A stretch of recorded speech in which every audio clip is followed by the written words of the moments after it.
जहां बीच में सारे प्रोग्राम भी होते हैं। 2 आंगनबाड़ी इस गांव में बनवाई। स्कूल के सरकारी स्कूल के मैदान में पेवर ब्लॉक स्टेज व स्टेज पर शेड करवाया। ये स्कूल गांव का 12वीं तक मैंने स्कूल अपग्रेड भी करवाया। गांव में रोशनी का प्रबंध करवाने के लिए लाइटें लगवाई। रामकुमार सुनार के घर से लेकर अंबरसरियों कस्बे के घर तक सीवरेज डलवाया।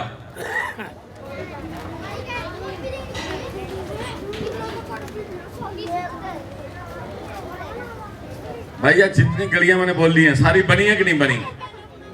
जे अगर कोई ना बनी हो तो नीचे से बोल दियो। बनी है जी, बनी है ना। अच्छा नहीं बनी हो तो मेरे को बता दियो, सरपंच को पकड़ लूंगा। मैं जान नहीं दूंगा इसमें, वैसे खुले दे रखे हैं मैंने। अब मेन और काम जो रह गए, ये पत्रकार भी सोचेंगे भैया चंडीगढ़ था, ये शहर गांव था, अभी इतना पैसा उड़ी दे दिया। भाई साथियों दुखियो, अब और आपको नोट करवाऊंगा जो काम मैंने यहाँ जिम्मेदारों के लिए करवाया, ये भी अब एक नोट करने की बात है। अच्छा सबसे ये पहले तो एक पानी का, यहाँ पानी के 2 बोर लगवाए।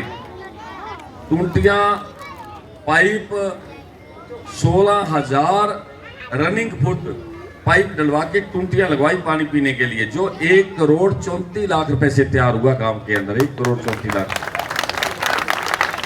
गांव में पशु अस्पताल का निर्माण करवाया।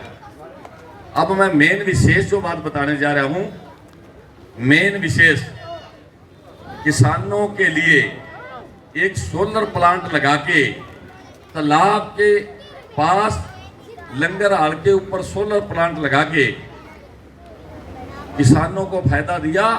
400 एकड़ जमीन को पानी पहुंचने के लिए पूरी लाइन बिछवाई, एक प्लांट लगवाया जो 5 करोड़ 73 लाख रुपए से तैयार हुआ ताकि किसानों को पानी मिले। अब एक बात देखिए, जिस भी साथी के पास 1-2 किला जमीन है वो 1 एकड़ में अपना बोर नया लगवा नहीं पाता था, तो ये सिस्टम ऐसा बना दिया कि उसको नहर के साथ जोड़ दिया। नहर का पानी वहां आए तालाब में और गांव का ओवरफ्लो पानी भी वहां जाए और वहां से पानी वो खेतों में जाए, ताकि बोर की भी जहां जरूरत थी वो बोर का भी काम ये करे। ये जिम्मेदारों को बहुत ज्यादा फायदा हुआ है। ये कोई छोटी बात नहीं है किसी गांव में नहीं, क्योंकि ये सरपंच की सोच बढ़िया थी। इस सरपंच ने कहा कि मेरा गरीब समाज तो सारा कुछ काम और भी ले रहा है, लेकिन मेरे जिम्मेदार भी खुश रहने चाहिए, इसलिए जिम्मेदारों के लिए अच्छी सोच रखी है। ये ऐसे प्लांट और गांवों में भी लगाने के लिए सोचूंगा और गांवों में भी लगवाऊंगा। साथियों पूरे गोला हल्का का मैंने गोला का हिसाब दिया, आज तक कोई एमएलए हिसाब किताब नहीं दे पाया। इसमें सारी बिल्डिंगें छापी हुई है, इसमें बेटियों का कॉलेज भी छापा हुआ है और भी सारी की सारी ये चीजें छापी हुई है। आज तक ऐसे हिसाब किसी ने नहीं दिया। और मैं कांग्रेसियों को कहता हूं एक बार आए तो सही, जनता के बीच में बैठ के हिसाब तो मांग के देखिए। जो जनता कपड़े ना कांग्रेसियों के पाड़ दे, मेरा नाम बदल दियो तो वो कहेंगे कि 5 साल में कुलवंत बाजीगर ने इतने काम किए हैं, लेकिन आप लोगों ने 70 साल राज किया है और 5-5, 6-6 बार लगातार चुनाव लड़ने वाले भी या कोई और कुछ नहीं करवा पाए। मित्रों बहुत से काम करवाए हैं। अब ये देखिए कि एक बार विधायक बन के मैंने इतने काम करवाए और दूसरी बार विधायक बन के तो आदमी को तजर्बा और भी आ जाता है ना। इतने काम करवा दूंगा, इतने काम करवा दूंगा कि दूसरी पार्टियों के बंदे वोट मांगने के लिए अंदर शर्म से अंदर आया करेंगे, हम कैसे वोट मांगे, क्या करेंगे। जिस तरीके से मैं आया, आप फूल बरसा रहे थे, माताएं बहनें जितनी भी ये बुजुर्ग आशीर्वाद भी दे रही थी, तो अब देखते होंगे भाई ये इतना, ये पत्रकार भी देखते होंगे इतना मान सम्मान क्यों दे रहे हैं। पत्रकार महोदय ये मान सम्मान इसीलिए दे रहे हैं, ये मेरे को अपना समझते हैं और इस गांव ने मेरे को हर बार जिताया है। और अब भी मेरे पास रिपोर्ट है कि इस गांव से 75% तो अकेले भाजपा को वोट पड़ेगी और 25% में सारे सिमट जाएंगे, क्योंकि ये तो गांव ऐसा गांव है। और बाकी तो क्या, यहां से एक रास्ता भी बनवा दिया था, या सीधे चक्कू की तरफ बढ़ गया था कि नहीं। और आज तक ये भी रिकॉर्ड की बात बता दूं, जितना लंबा रास्ता, इतने लंबे ब्लॉक लगे हुए देखे नहीं होने, थाने कभी देखे तो बता दो। सड़क तो बनती देखी होगी, दूर तक चक्कू तक ब्लॉक लगवा दिए, रंगीन ब्लॉक लगवा दिए, बड़े सुंदर ब्लॉक लगा दिए। देखो वो चक्कू वाले भी दो जाते जाते रुक गए मेरे ख्याल में, वो भी ये सोने वाले इसलिए बोलते हैं सब रास्ता सीधा, उनको भी फायदा है इस बात। तो साथियों, मैंने विकास बहुत करवाया, काम बहुत करवाया। अब ये देखिए कि भारतीय जनता पार्टी अगर बनती है तो काम होते हैं, और दूसरी पार्टियां बनती है तो काम नहीं होते।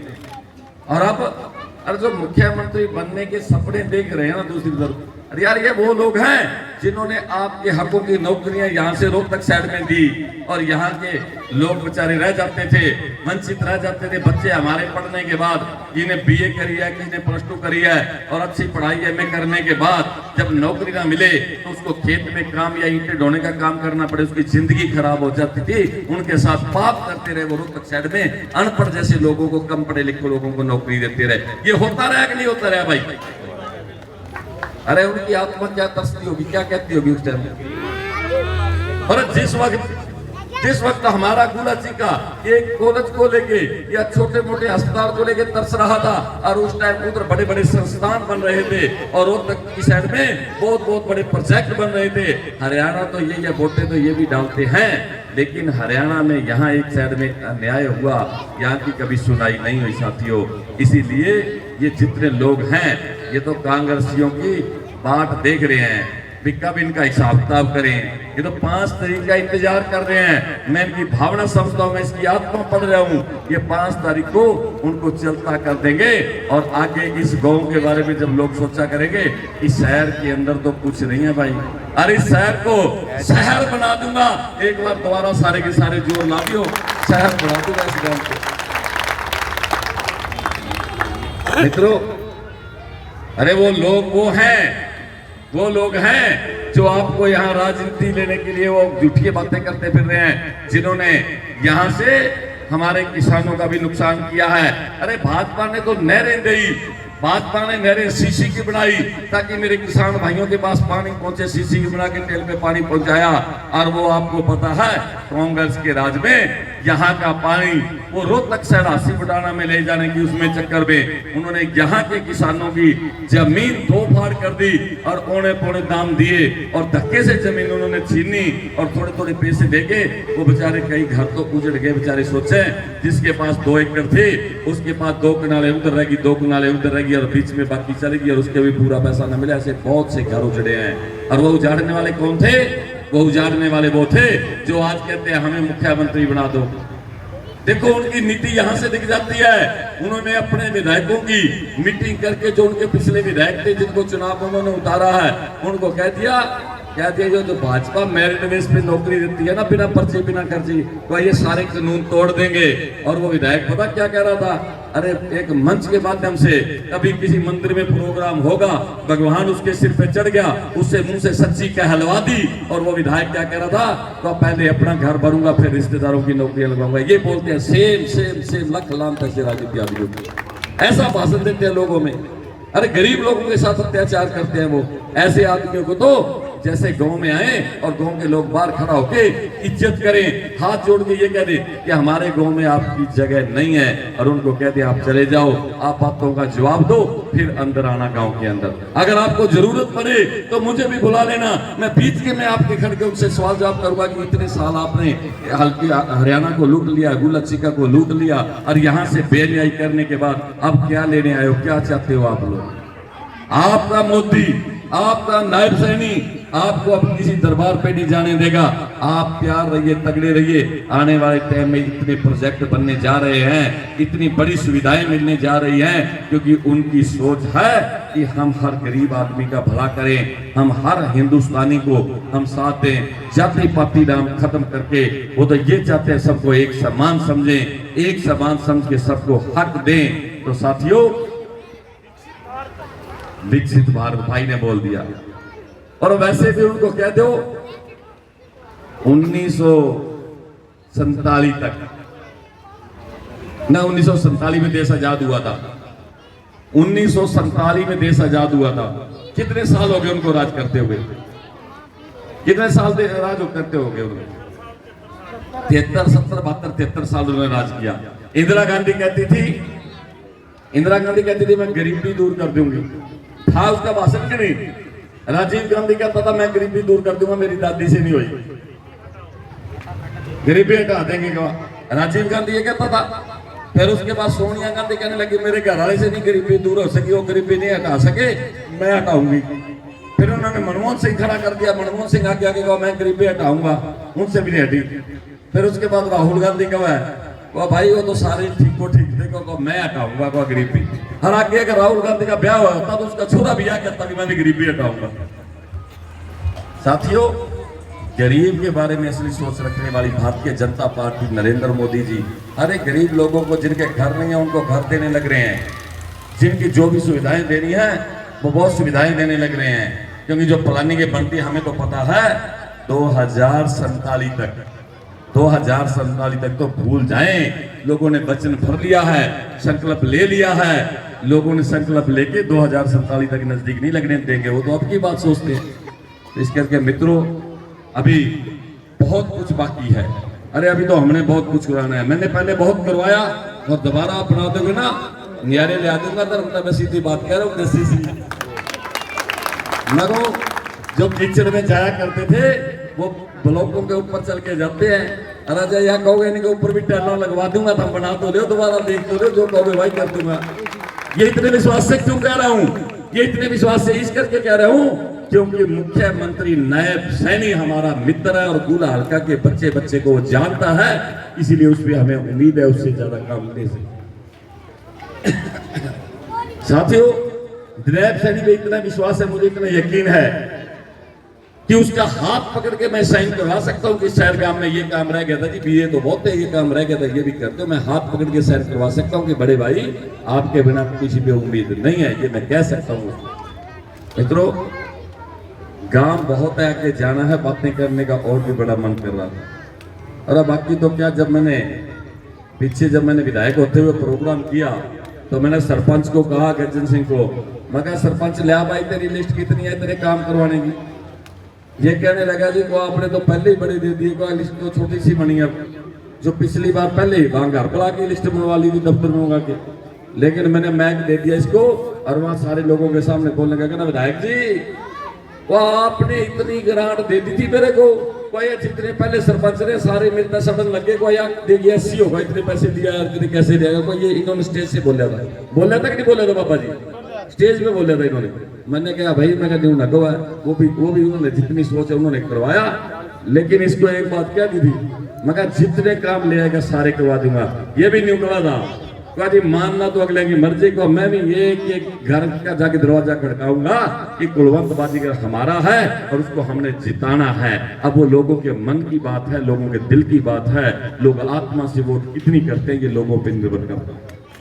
और आज एक और घोषणा करता हूं, वैसे तो आचार संहिता लगी हुई है, घोषणा नहीं कह सकते, लेकिन मैं ये कहता हूं अगर आप लोग विधायक बनाओगे, आपके गांव में एक भी काम नहीं रहने दूंगा जो सा ना करूं, जो आप कहोगे पंचायत करके बैठा के आप लोगों को ये पूछूंगा कि कौन कौन सा काम होने वाला है, और सभी जातियों के लोग बीच में बैठा के, क्योंकि मेरे साथ सभी जातियां जुड़ी हुई है। ये सरदार जी बहुत मेरा साथ देते हैं, हर प्रोग्राम में भी आते हैं, इनका भी बहुत धन्यवाद।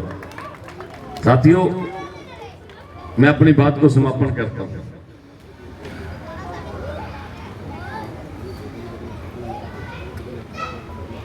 चलो वो तो बात भी दे ही देंगे। अब ये देख, ये फिर अपने नंबर बनाने की बात कर रहा, क्यों? सच्चाई है जी। क्योंकि अभी जब चुनाव शुरू होने से पहले जब नायब सैनी जी मुख्यमंत्री बने तो नायब सैनी ने ये बात क्या दी, कहा भाई कुलवंत छोटे भाई तो मेरा पुराना साथी है। मैं कहा हाँ जी। कहा हल्के में गुल है, मेरे को 20 करोड़ रुपये और ले जाकर कुछ जो जिसके देने हैं, जहाँ जहाँ कोई काम होने हैं वो भी करवा दिया, एस्टीमेट ले आ। और आपके गांव के 40 लाख रुपए के एस्टीमेट बनके तैयार करके भेज दिए थे और साइन हो गए थे। अब नीचे आ रहे थे, जिस तरीके से नीचे फैला रही थी एकदम आचार संहिता लगी, क्योंकि मुख्यमंत्री जी को भी अभी एकदम पता नहीं लगा। 8 बजे तो मुख्यमंत्री जी बोल रहे थे भैया आज अभी 1 महीना पड़ा इलेक्शन में, नहीं आचार संहिता लगेगी। एन 3 बजे चुनाव आयोग ने आचार संहिता लगा दी। वो 40 लाख भी आपके जमा पड़े हैं, वो पाइपलाइन में उधर ध्यान मार लियो, वोट पांदे पांदे देख लियो, पैसे आने लग रहे हैं और पैसे आएंगे। और वो पैसे ना आए, दावे से बात करता हूं, अगर वो पैसे ना आए आपके गांव में वोट मांगने का हकदार नहीं होगा, अगर वो पैसे आपके गांव में तब ना आए, ये भी मैं दावे से बात करता हूं।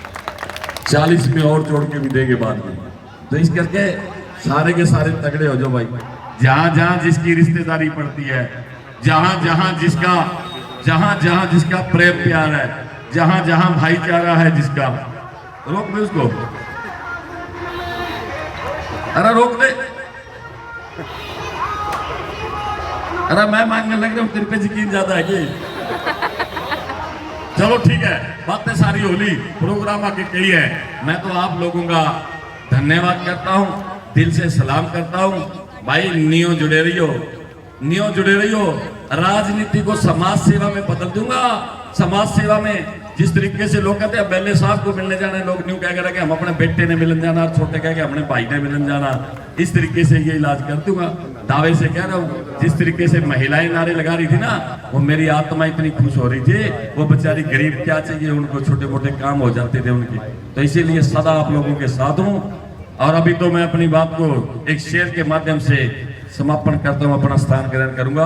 अभी बहुत कुछ सोच है, अभी बहुत कुछ करना है। अरे विकास की असली उड़ान तो अभी बाकी है, विकास की असली उड़ान तो अभी बाकी है। हमारे इरादों का इम्तिहान तो अभी बाकी है। अभी तो नापी है मुट्ठी भर जमीन हमने, सारा आसमान तो अभी बाकी है, सारा आसमान तो अभी बाकी है। भारत माता की, भारत माता की, भारत माता की। भाई अभी मोदी जी आए थे कुरुक्षेत्र में, और मोदी जी से नायब सैनिक मुख्यमंत्री जी ने मेरे को ये लेके दिया, को यह लेके जा, लोगों का दिखाया। यह क्या है भाई, क्या है?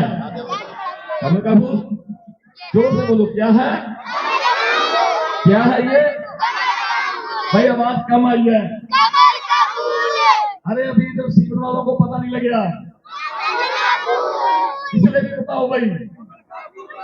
एक माता आप खड़ी कर गई, ये कमल का फूल लोगों के दिल में बस गया है, क्योंकि इसमें लक्ष्मी वास करती है, इसको दुनिया पूजती है।